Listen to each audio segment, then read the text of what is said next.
الحمدللہ رب العالمین والصلاة والسلام علی رسولہ الکریم وعلی آلہ واصحابہ اجمعین اما بعد فاعوذ باللہ من الشیطان الرجیم بسم اللہ الرحمن الرحیم رب اشرح لی صدری ویسر لی امری واحلل عقدۃ من لسانی یفقہوا قولی۔ سورہ شورى کی آیت نمبر 30 ہے وما اصابکم من مصیبۃ فبما کسبت ایدیکم ویعفو عن کثیر۔ اس آیت کی ایکسپلینیشن پہ آنے سے پہلے میں آپ کے سامنے ایک سینیریو رکھ دیتا ہوں، اس سے انشاءاللہ بات سمجھ آ جائے گی۔ گھر میں جب آپ نے دیکھا ہوگا کہ اکثر گھروں میں جو چھوٹے بچے ہوتے ہیں 3 سال یا 4 سال کا بچہ، تو والد صاحب نے کچھ رولز بنائے ہوئے ہوتے ہیں، ڈوز اینڈ ڈونٹس، کیا کرنا ہے کیا نہیں کرنا۔ اور نہ کرنے والی لسٹ تو بہت لمبی ہوتی ہے، یہ بھی نہیں کرنا، یہ بھی نہیں کرنا، یہ بھی I know that I can see some smiles around here. لیکن کیا ہوتا ہے کہ وہ لسٹ اس لیے بنائی ہوتی ہے کہ بھئی گھر کے کچھ ڈسپلنز ہیں، کچھ رولز ہیں، ان کو فالو کرنا ہے۔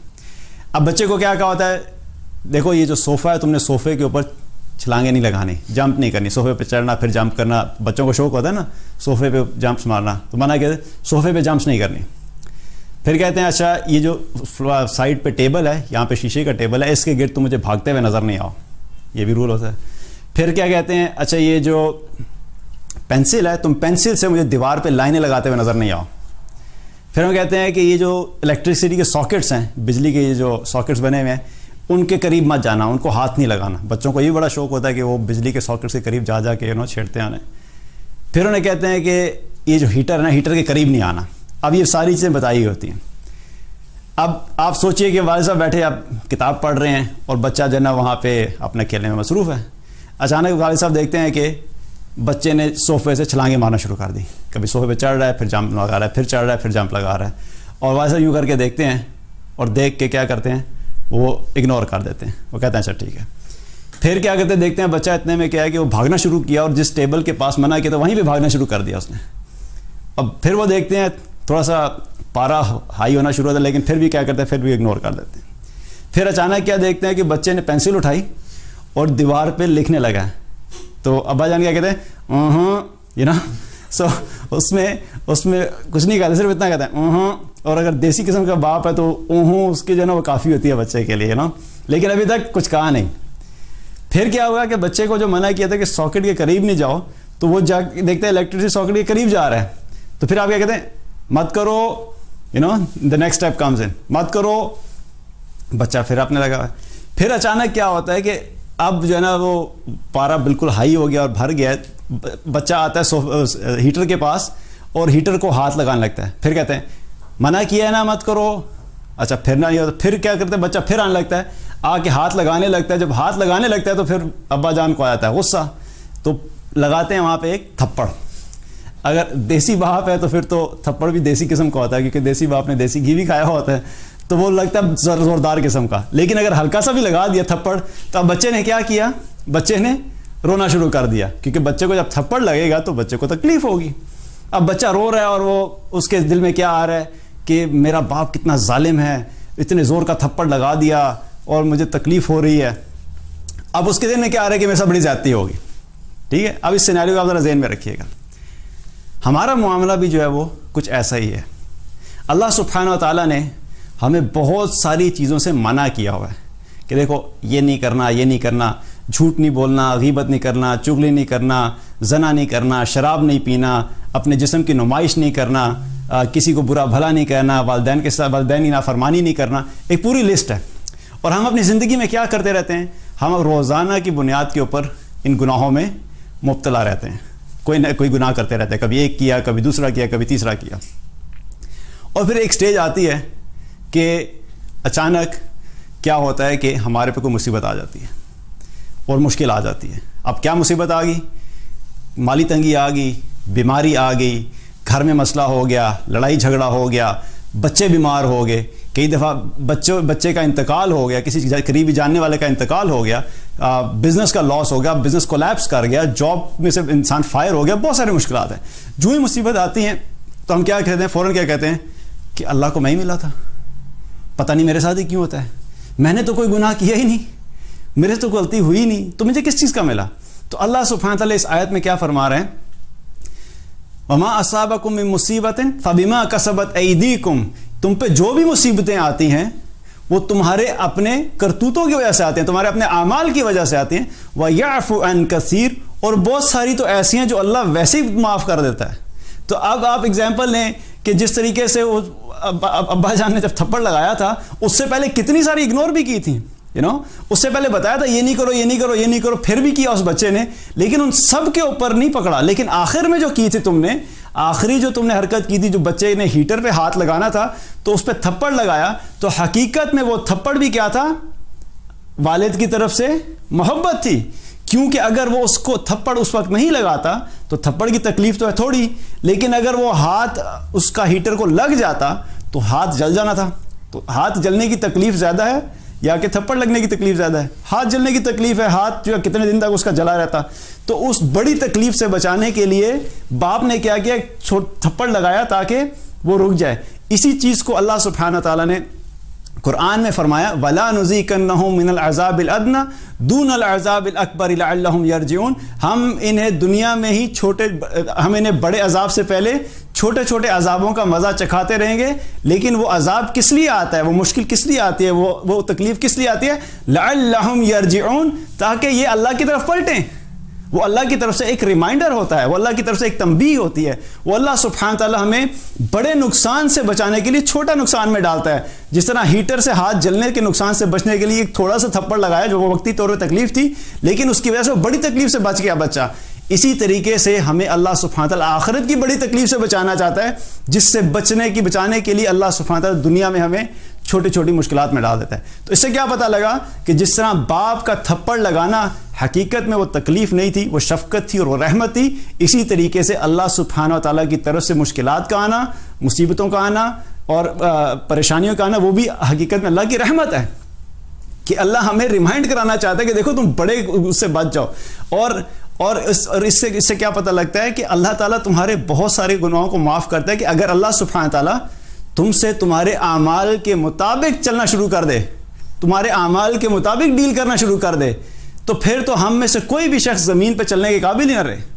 ہمارے جو اعمال ہیں ان کے اعتبار سے اگر اللہ ہمارے ساتھ پلس مائنس سوچنا شروع کرنا کہ ہر عمل کے بدلے میں، تو پھر تو زمین پہ ہم چلنے کے قابل ہی نہ رہے. کیونکہ اللہ سبحانہ نے کیا فرمایا کہ وہ یعفو عن کثیر، اور کثیر کا لفظ کیا بتا رہا ہے کہ بہت سارے، تھوڑے نہیں. تمہارے جو اعمال جو ہے نا، اتنے سارے اعمال ہیں تمہارے نافرمانی کے، اللہ نے بہت سارے جو ہیں وہ اگنور کر دیے. بہت ساروں پہ اللہ تم سے پکڑتا نہیں ہے، ہاں کسی پہ پکڑتا ہے. یہ جو مصیبت تمہیں آئی ہے یہ تم سمجھو کہ تمہیں بہت تھوڑا سا دیا گیا ہے، یہ تمہارے سارے اعمال کے بدلے میں نہیں دیا گیا. تو اس سے کیا پتہ لگتا ہے کہ الحمدللہ اللہ سبحانہ تعالیٰ کی یہ رحمت ہوتی ہے کہ جب مشکل آتی ہے، جب مصیبت آتی ہے تو بھی اللہ کی رحمت ہوتی ہے. اب جس طرح ہم بات کریں کہ چھوٹا عذاب اور بڑے عذاب کی بات کریں، دنیا کا وقت تو گزر ہی جاتا ہے. اب آخرت کا منظر آپ اپنے سامنے رکھیے کہ سبحان اللہ، اللہ کا اتنا بڑا کرم ہے. بلکہ اس حدیث کا ایک مفہوم آپ کو بتاتا ہوں، اس کے بعد انشاءاللہ بات کریں گے. اس حدیث کا مفہوم کیا ہے کہ مومن پہ جب بھی کوئی مشکل آتی ہے، اس کو جب بھی کوئی تکلیف پہنچتی ہے، اس کے بدلے میں اللہ سبحانہ تعالیٰ اس کے گناہوں کو معاف کر دیتا ہے. حتیٰ کہ اس کو جب کانٹا بھی چبھتا ہے اس کے بدلے میں بھی اللہ تعالیٰ گناہ معاف کر دیتا ہے. Now think about it. قیامت کا منظر ہے، قیامت کا منظر اپنے سامنے رکھیں. کیا ہوگا؟ آخرت میں ہر ذرہ برابر نیکی کا حساب کتاب ہوگا. فَمَن يَعْمَلْ مِثْقَالَ ذَرَّةٍ خَيْرًا يَرَهُ وَمَن يَعْمَلْ مِثْقَالَ ذَرَّةٍ شَرًّا يَرَهُ. کہ جس نے ذرہ برابر بھی نیکی کی ہوگی اللہ تعالیٰ قیامت کے دن وہ بھی دکھا دے گا، اور جس نے ذرہ برابر بھی گناہ کیا ہوگا اللہ تعالیٰ وہ بھی دکھا دے گا. ایک ذرہ برابر بھی معاف نہیں ہوگی، مطلب ایک ذرہ برابر بھی جو ہے مس نہیں ہوگا، وہ سب کچھ لکھا ہوگا. اب قیامت کے دن یہ سب کچھ پریزنٹ ہوگا. تو جب یہ آیت اتری تو ابن کثیر رحمۃ اللہ نے اس آیت کی تفسیر میں لکھا ہے کہ جب یہ آیت نازل ہوئی تو ابو بکر صدیق رضی اللہ عنہ کھانا کھا رہے تھے. جب وہ کھانا کھا رہے تھے تو کھانا کھاتے کھاتے رک گئے. تو رسول اللہ صلی اللہ علیہ وسلم وہاں موجود تھے. تو ابو بکر رضی اللہ عنہ نے فرمایا، عرض کیا کہ یا رسول اللہ، کیا ہمارے سے ہر نیکی، ہر بھلائی اور ہر گناہ کے بارے میں پوچھا جائے گا؟ تو آپ صلی اللہ علیہ وسلم نے فرمایا کہ ابو بکر سنو، جتنی بھی چیزیں خواہشات تمہاری خواہش کے خلاف ہوتے ہیں وہ ساری گناہوں کے کفارے کے نتیجے میں ہوتی ہیں. ان کے ذریعے سے اللہ تعالیٰ گناہوں کا کفارہ کر دیتا ہے. کیا مطلب؟ کہ آپ نے جو خواہش کی تھی کہ آپ کو ایک چیز چاہیے، لیکن آپ کی وہ خواہش پوری نہیں ہوئی. جب خواہش پوری نہیں ہوئی تو آپ کو دل میں تکلیف ہوئی، رنج ہوا، اس کے بدلے میں اللہ نے گناہ معاف کر دیا۔ اب یہ آپ خواہش کی لسٹ بناتے جائیں، میں جائز خواہشات کی بات کر رہا ہوں، ناجائز کی بات نہیں کر رہا ہوں۔ کوئی یہ کہے کہ میری خواہش تھی کہ میں میٹالکا کا کانسرٹ اٹینڈ کرتا، اس خواہش کی بات نہیں کر رہا۔ جائز خواہشات جو انسان کرتا ہے دنیا میں، ہر ایک کی ہوتی ہے، ہر ایک کی خواہش ہوتی ہے کہ میرے پاس مال ہو، ہر ایک کی خواہش ہوتی ہے میرے پاس اچھا گھر ہو، ہر ایک کی خواہش ہوتی ہے میرے پاس اچھی گاڑی ہو۔ کوئی ایسا شخص نہیں ہوگا جو کہ نہیں مجھے مال بالکل نہیں چاہیے، لیکن ہر ایک کو اللہ دیتا نہیں ہے اور ہر خواہش پوری نہیں کرتا۔ تو جو خواہش نہیں پوری ہوتی، اس خواہش کے پورے نہ ہونے کی وجہ سے بھی اللہ سبحانہ تعالیٰ گناہ معاف کرتے، وہ کفارہ بن جاتا ہے۔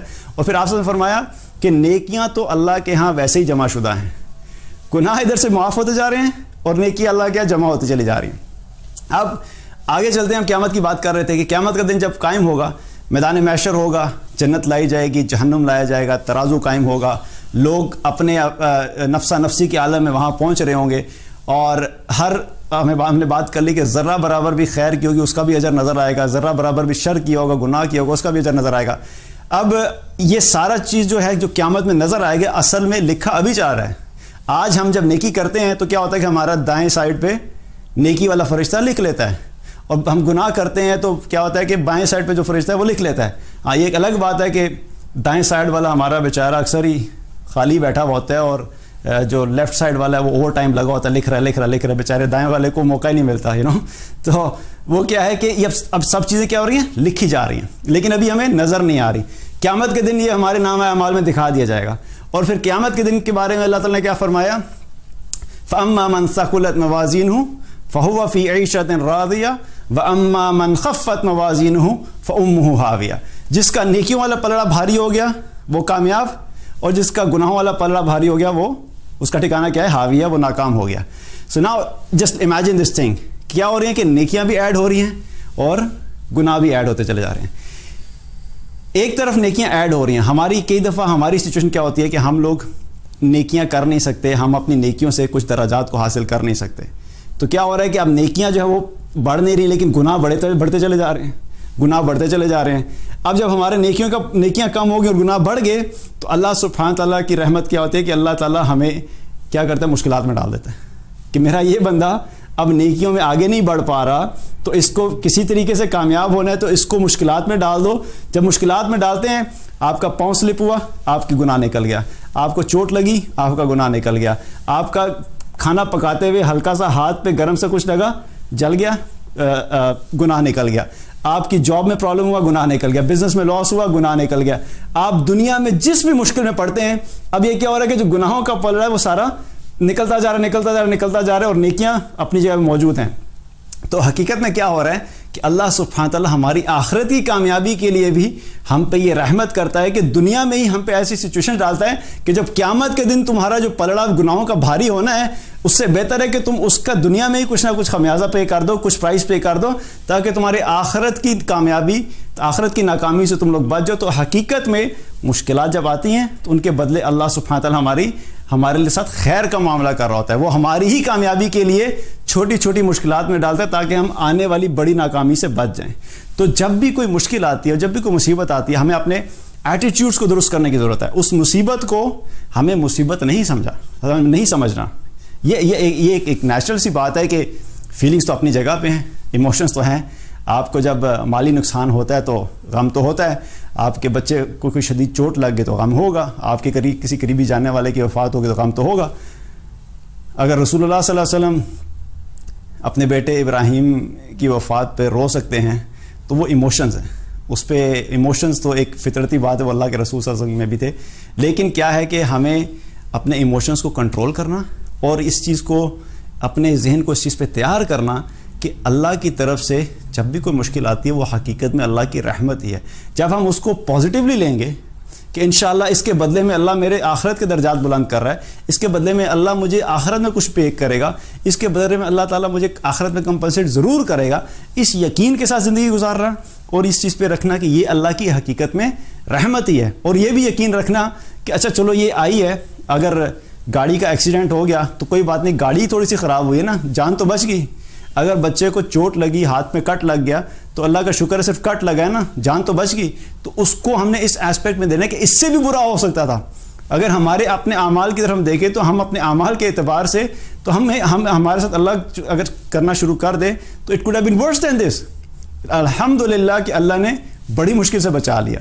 تو اس اپروچ کے ساتھ انشاءاللہ اگر ہم زندگی بسر کریں گے تو مشکلات اور مصیبتیں بھی اللہ کی طرف سے ہم ایک قسم کی ہمارے لیے رحمت ہی ہوتی ہیں. ہاں اپنے اعمال کو درست رکھیں, کوشش کریں کہ زیادہ سے زیادہ نیک اعمال ہوں, برائیاں کم سے کم ہوں, لیکن اس کے باوجود نیک اعمال کرنے کے باوجود بھی مشکلات آتی ہیں. انبیاء علیہ السلام سے آگے بڑھ کے تو نیک کوئی بھی نہیں ہو سکتا, ان کی زندگیوں میں مشکلات آئیں, لیکن کیا ہے صحابہ کی زندگیوں میں مشکلات آئیں, لیکن وہ مشکلات ان کے آخرت کے درجات کو بلند کرنے کے لیے تھی. اسی طریقے سے ہماری زندگی میں جو مشکلات آتی ہیں وہ بھی حقیقت میں ہمارے آخرت کے درجات کو بلند کرتی ہیں اور ان کے ذریعے سے اللہ سبحانہ و تعالیٰ ہمارے گناہوں کو معاف کرتا چلا جاتا ہے.